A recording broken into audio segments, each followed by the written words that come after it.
Assalamualaikum warahmatullahi wabarakatuh. Selamat pagi saudara sekalian. Perkenalkan, nama saya Hartati. Saya selaku moderator pada penyuluhan kali ini. Seperti yang kita ketahui bahwa pentingnya melaksanakan protokol kesehatan selama pandemi ini guna memutus rantai penyebaran COVID-19. Maka diharapkan untuk saudara sekalian untuk mendengarkan dan menyimak materi yang disampaikan oleh pemateri agar Anda mendapatkan informasi tentang pendidikan kesehatan. Mengingat pentingnya pendidikan kesehatan bagi semua kalangan guna meningkatkan derajat kesehatan masyarakat. Dalam penyuluhan kali ini akan disampaikan materi oleh pemateri pertama yaitu Ibu Ayu, pemateri kedua Ibu Aski, dan pemateri ketiga Ibu Wanda. Selama 25 menit dan akhirnya akan dilangsungkan tanya jawab.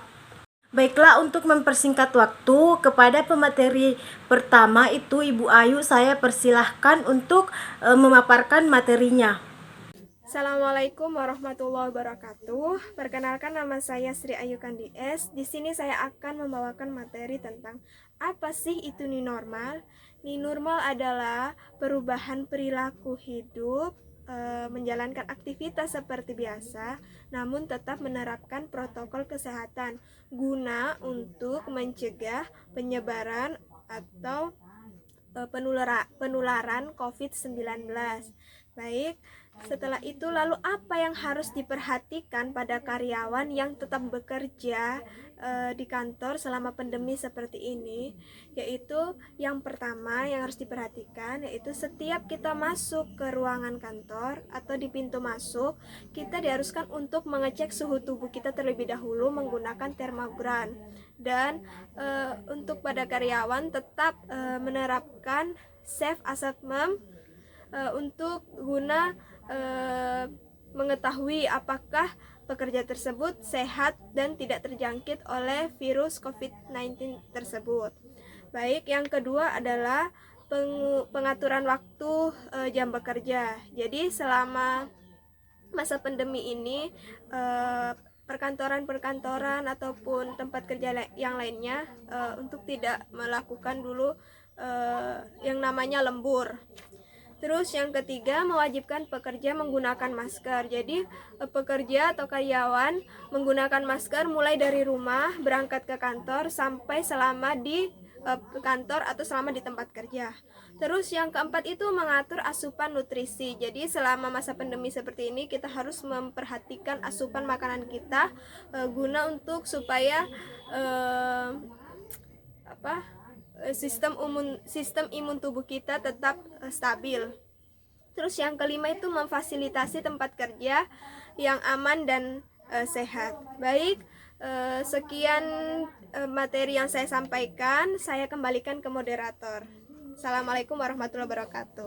Baiklah, terima kasih kepada pemateri yang pertama. Untuk mempersingkat waktu, langsung saja ke pemateri yang kedua, yaitu Ibu Aski. Untuk Ibu Aski, saya persilahkan untuk memaparkan materinya. Baik, terima kasih kepada moderator atas waktu yang telah diberikan kepada saya. Kali ini saya akan menyampaikan tentang apa saja fasilitas tempat kerja yang aman dan sehat. Fasilitas tempat kerja yang aman dan sehat yaitu yang pertama, menciptakan hygiene dan sanitasi lingkungan, mencuci tangan. Yang ketiga, melakukan physical distancing dalam semua aktivitas kerja. Selanjutnya, pengaturan jarak antar pekerja minimal 1 meter pada setiap aktivitas kerja, atau pengaturan meja kerja atau workstation, pengaturan kursi saat di kantin, dan lain-lain. Keempat, mengkampanyekan gerakan masyarakat hidup sehat atau GERMAS melalui pola hidup sehat dan perilaku hidup bersih dan sehat atau PHBS di tempat kerja. Baik, sekian dari saya kembalikan kepada moderator. Terima kasih untuk pemateri yang kedua. Untuk mempersingkat waktu, langsung saja saya panggil untuk pemateri yang ketiga, Ibu Wanda. Untuk pemateri yang ketiga, saya persilahkan untuk memaparkan materinya. Baik, terima kasih untuk moderator atas waktunya yang telah diberikan kepada saya. Kali kali ini saya akan memberikan materi tentang kapan sih kita harus mencuci tangan dan bagaimana cara mencuci tangan dengan benar. Menurut UNICEF dalam website resminya, pastikan Anda mencuci tangan di waktu-waktu yang berikut yang akan saya sebutkan dalam pencegahan COVID-19. Yang pertama, setelah membuat ingus, setelah batuk, atau setelah bersin. Yang kedua, kita mencuci tangan saat berkunjung dari tempat-tempat umum seperti pasar, dalam kendaraan umum, tempat ibadah, dan lain-lainnya. Yang ketiga, kita mencuci tangan setelah menyentuh barang di luar rumah, seperti uang misalnya. Yang keempat, sebelum, sesaat, dan sesudah merawat orang sakit. Itu kita harus mencuci tangan. Yang kelima, kita mencuci tangan sebelum dan sesudah makan. Yang keenam, kita mencuci tangan setelah kita menggunakan toilet. Adapun yang ketujuh, kita mencuci tangan setelah membuang sampah. Yang kedelapan, kita mencuci tangan saat sudah menyentuh hewan. Selain itu, jika kita berada di tempat kerja, kita harus mencuci tangan apabila saat tiba di tempat kerja. Sebelum makan, kita juga harus mencuci tangan. Setelah kontak dengan pelanggan atau bertemu dengan orang lain, kita harus juga mencuci tangan. Dan kita harus mencuci tangan setelah memegang benda yang kemungkinan terkontaminasi. Adapun beberapa langkah mencuci tangan dengan benar. Yang pertama, basahi keseluruh tangan dengan air yang bersih dan mengalir. Yang kedua, tuangkan sabun ke tangan. Yang ketiga, gosok tangan di punggung tangan dan sela-sela jari. Yang keempat, lakukan setidaknya selama 20 atau 30 detik. Yang kelima, bilas tangan dengan air bersih dan air mengalir. Dan yang keenam, keringkan tangan dengan handuk atau tisu. Jika Anda menggunakan hand sanitizer, terapkan langkah-langkah serupa. Gunakan cairan pembersih yang alkoholnya minimal 60% dan gosokkan seluruh setidaknya selama 20 detik.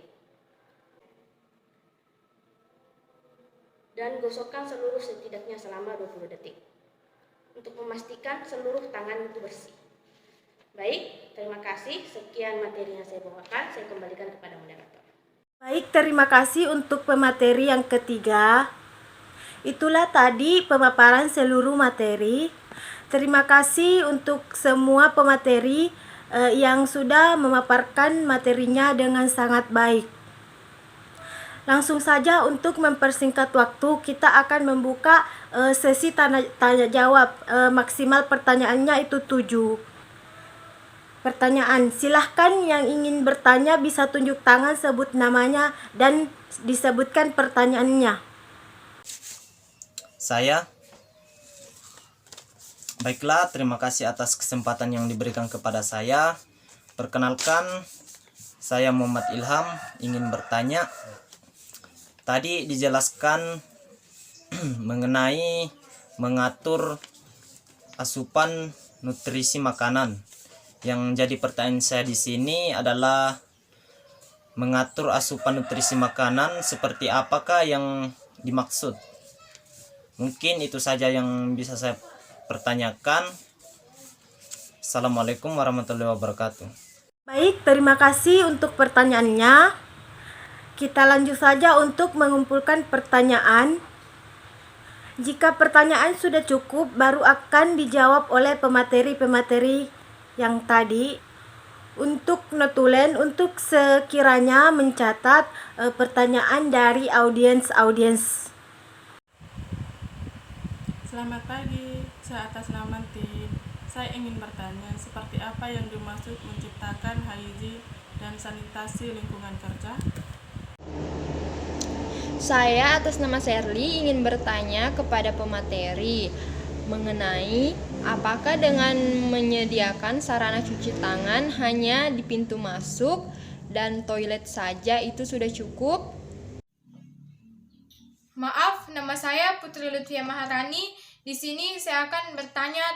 Pertanyaan saya yaitu mengampanyekan Germas melalui PHBS. Nah, seperti apakah yang dilakukan pada saat di tempat kerja tersebut? Sekian dari saya. Wassalamualaikum warahmatullahi wabarakatuh. Baik, saya persilahkan pemateri untuk menjawab pertanyaan dari audiens. Untuk pemateri pertama, silahkan menjawab pertanyaan yang pertama. Assalamualaikum warahmatullahi wabarakatuh. Perkenalkan, saya Sri Ayu Kandi S. Di sini saya akan menjawab pertanyaan dari Bapak Ilham yang pertanyaannya adalah mengatur asupan nutrisi seperti apa yang dimaksud atau diberikan di tempat kerja. Jadi seperti memakan buah-buahan yang banyak mengandung vitamin C, seperti buah jeruk, jambu, dan juga pepaya. Dan jika memungkinkan, para karyawan atau pekerja diberikan suplemen vitamin C, seperti itu. Saya serahkan kembali ke moderator. Itulah tadi jawaban dari pertanyaan Bapak Ilham. Untuk pertanyaan kedua dari Ibu Tin, saya persilahkan pemateri kedua yaitu Ibu Aski untuk menjawab. Baik, saya akan menjawab pertanyaan dari Ibu Tin. Pertanyaannya adalah, seperti apa yang dimaksud menciptakan hygiene dan sanitasi lingkungan kerja? Yang dimaksud menciptakan hygiene dan sanitasi di lingkungan kerja yaitu seperti memastikan seluruh area kerja bersih dan higienis dengan melakukan pembersihan secara berkala, menggunakan pembersih dan desinfektan yang sesuai, yaitu setiap 4 jam sekali, terutama pegangan pintu dan tangga, tombol lift, peralatan kantor yang digunakan bersama, area dan fasilitas umum lainnya, serta menjaga kualitas udara di tempat kerja, mengoptimalkan sirkulasi udara dan sinar matahari. Itulah tadi jawaban dari Ibu Aski. Saya persilahkan untuk pemateri yang ketiga untuk menjawab pertanyaan dari Ibu Sherly. Baik, saya akan menjawab pertanyaan dari Ibu Sherly. Pertanyaannya yaitu, apakah dengan menyediakan sarana cuci tangan di pintu masuk dan toilet saja itu sudah cukup? Kalau untuk situasi pandemi seperti saat ini, seharusnya kita menyediakan tempat sarana cuci tangan yang banyak. Tapi, jika tempatnya tidak memadai, paling tidak kita menyediakan hand sanitizer di tempat-tempat tertentu dengan konsentrasi alkohol minimal 70%.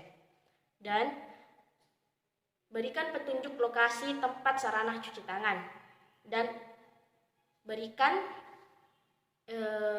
poster edukasi cuci tangan yang benar. Itu lebih baik. Itu jawaban dari saya untuk pertanyaan Ibu Sherly. Saya kembalikan ke moderator. Baik, itulah tadi jawaban dari Ibu Wanda selaku pemateri ketiga. Saya persilahkan Ibu Aski untuk menjawab pertanyaan dari Ibu Putri. Baik, saya akan menjawab pertanyaan dari Ibu Putri. Yang pertanyaannya adalah, mengkampanyekan Germas melalui PHBS seperti apakah yang dilakukan jika berada di tempat kerja? Yang dilakukan yaitu, pertama cuci tangan pakai sabun, yang kedua membudayakan etika olahraga bersama sebelum kerja dengan tetap menjaga jarak aman dan anjuran berjemur matahari saat jam istirahat. Selanjutnya, makan makanan dengan gizi seimbang. Dan yang terakhir, hindari penggunaan alat pribadi secara bersamaan, seperti alat sholat, alat makan, dan lain-lain. Bagaimana audiens? Apakah penjelasan dari pemateri dapat dipahami? Atau dari audiens ada tanggapan lagi dari jawaban-jawaban yang pemateri sudah sampaikan tadi? Baik, kalau tidak ada tanggapan lagi, saya ingin tahu siapa di sini yang bisa mempraktekkan cuci tangan dengan 6 langkah yang baik. Tolong angkat tangan dan sebutkan namanya. Saya, perkenalkan, nama saya Ibu Lala. Jadi cara cuci tangan 6 langkah yang tepat yaitu, pertama, gosok.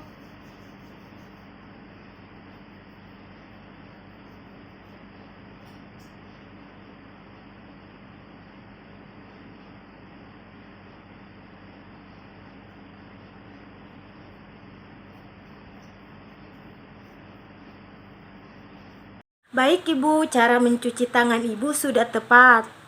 Saya ingin tahu lagi siapa di sini yang bisa mempraktekkan cara batuk yang tepat.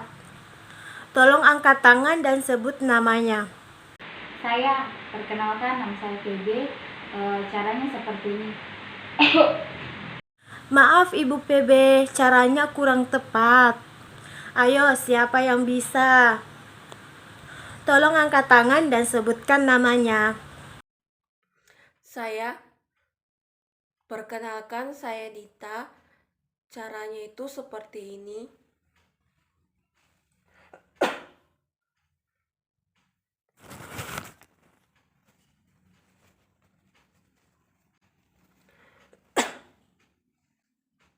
Baik Ibu Dita, Ibu caranya sudah tepat.